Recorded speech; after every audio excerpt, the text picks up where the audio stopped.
જૂનાગઢના દામોદર કુંડમાં ગંદકીને લઈને વિરોધ નોંધાવવામાં આવ્યો છે। ગંદકીને લઈને કોંગ્રેસ દ્વારા વિરોધ પ્રદર્શિત કરવામાં આવ્યો છે।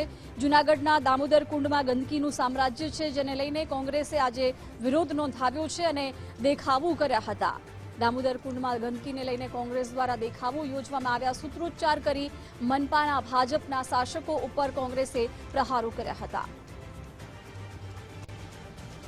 ત્યાં અમે કલેક્ટર, કમિશનર, ભાજપના પદાધિકારીઓ અને જે ગિરનાર પ્રવાસન બોર્ડ છે એના ડિરેક્ટરોને તમામને અહીંયા નાવા અને ચરણામૃત લેવા માટે આહવાન કર્યું હતું। નિમંત્રણ પત્રિકા આપી હતી। 10:30 આજે અમે આમંત્રણ આપ્યું હતું, પણ આપણે જોઈએ કે એક પણ પદાધિકારી, કલેક્ટર, કમિશનર કોઈ પણ અહીંયા હાજર નથી થયું ને આવ્યા નથી। એનો મતલબ એ સ્પષ્ટ થાય છે કે આ પાણી નાવા લાયક નથી, ચરણામૃત લેવા લાયક નથી। જોઈને એકદમ મને આશ્ચર્ય થયું કે ભાઈ આટલો બધો પવિત્ર દામોદર કુંડ હોવા છતાં પ્રશાસન તરફથી કોઈ જાતની આની દેખભાળ કે જાળવણી રાખવામાં આવેલ નથી।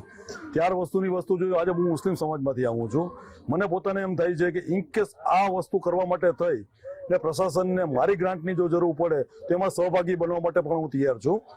આ વસ્તુ અત્યારની જે સિચ્યુએશન જોઈએ, કલેક્ટરશ્રીને, કમિશનરશ્રીને, મેયરશ્રીને, ડેપ્યુટી મેયરશ્રીને, સ્ટેન્ડિંગ કમિટી ચેરમેનને બધાને આમંત્રણ આપ્યું હતું કે ભાઈ આપ અહીંયા આવો, અહીંયા આવીને જુઓ આપ કે ભાઈ શું હાલત છે।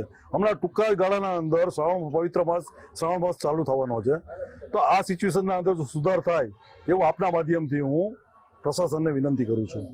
માતાજીને માવતરના ફૂલ પતરાવ આવ્યા છે, પણ આ ગંદકી પાણીમાં કેમ પગ મૂકવો? આ તો ગંદકી જ પાણી છે, ગટરનું પાણી ભરાઈ ગયેલા દેખાય છે। હવે આમાં તો માણસને કેમ પગ મૂકવો? આ તમારે સરકારને કંઈક વિચારવું જોઈએ। આ ભાજપ સરકારને ખાસ વિચારવું જોઈએ, તો આગળ હાલે। આમાં તો હજારો માણસ આવશે, પણ આ તો પાણી તો ગંદકી છે। આ ગંદકીનું કંઈક તમારે વિચારણ કરવો પડે સરકારને। આજે દામોદર કુંડની સફાઈ છે એ ગાંધીનગરથી પવિત્ર યાત્રા વિકાસ બોર્ડ દ્વારા સંચાલિત સફાઈ કરવામાં આવે છે અને એનું પેમેન્ટ એ પણ કરે છે। અમે માત્ર વાર તહેવાર, શ્રાવણ મહિનો, શિવરાત્રી, પરિક્રમા એમાં એક્સ્ટ્રા એડિશનલ માણસો મૂકીએ છીએ અને